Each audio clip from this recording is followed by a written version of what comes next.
खैबर पख्तूनख्वा हुकूमत ने सैलाबी सूरत हाल में गफलत बरतने पर डिप्टी कमिश्नर स्वात को मुअत्तल कर दिया। खैबर पख्तूनख्वा हुकूमत का सैलाबी सूरत हाल में गफलत बरतने पर अफसरान के खिलाफ कार्रवाइयों का सिलसिला जारी है। सैलाबी सूरत हाल में गफलत बरतने पर डिप्टी कमिश्नर स्वात को मुअत्तल कर दिया गया।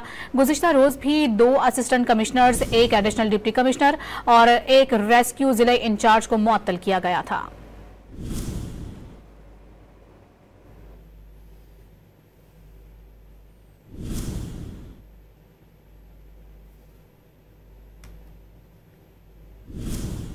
आपको बताते रहे इस कार्रवाइयों का सिलसिला मुसलसल जारी है। खैबर पख्तूनख्वा हुकूमत ने सैलाबी सूरत हाल में गफलत बरतने पर डिप्टी कमिश्नर स्वात को मुअत्तल किया है। खैबर पख्तूनख्वा हुकूमत का सैलाबी सूरत हाल में गफलत बरतने पर अफसरान के खिलाफ कार्रवाइयों का सिलसिला मुसलसल जारी है। सैलाबी सूरत हाल में गफलत बरतने पर डिप्टी कमिश्नर स्वात मुअत्तल कर दिए गए।